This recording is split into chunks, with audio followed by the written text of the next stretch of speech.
promote Rwanda as a competitive and attractive destination for global investors. Turning to economic affairs, the International Monetary Fund has approved a major financial package for Rwanda. Our reporter Nick Wineza reports. The International Monetary Fund has approved a loan of $250 million for Rwanda to help address economic challenges, particularly at a time when conflict is going on in the Middle East. On June 8, 2026, the I.M.F. Executive Board decided that the loan would be disbursed in phases over a period of 38 months. However, $35.7 million will be released immediately to help Rwanda tackle urgent economic challenges. This is a concessional loan designed for developing countries, meaning it carries a very low interest rate, and Rwanda will not be required to begin repayment immediately. IMF praised Rwanda's continued economic growth, noting that the country's economy expanded by 9.4% in 2025, driven by export revenues from products such as coffee, tea, and various minerals, including gold, coltan, and casterite. The acting chair of the I.M.F. Executive Board, MURI, stated, Rwanda's economy has remained resilient despite a series of challenges, reflecting a strong commitment to reforms and sound policy making.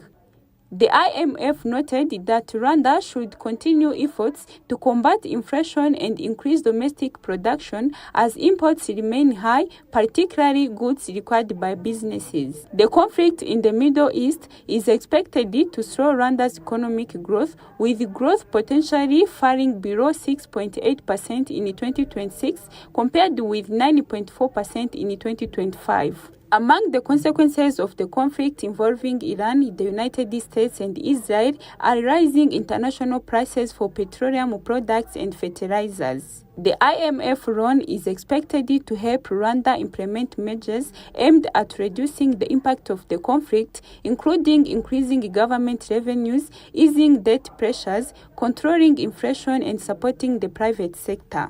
The Middle East conflict began on February 28 this year when the United States and Israel launched strikes in Tehran. In response, Iranian forces decided to close the Strait of Hormuz, through which 20% of the world's internationally traded petroleum products pass. The effect of Iran's decision were felt immediately, so oil tankers suspended operations through the strait, causing global fuel prices to surge.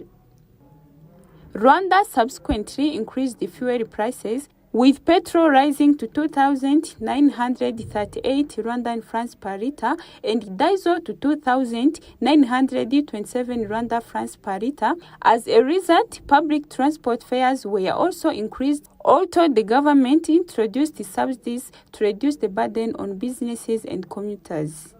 On June 6, Rwanda's Prime Minister, Justin Nsengiyumva, told the journalists that without government subsidy of 18.26%, the price of a litre of diesel would have reached 3,581 Rwandan francs instead of 2,927 Rwandan francs.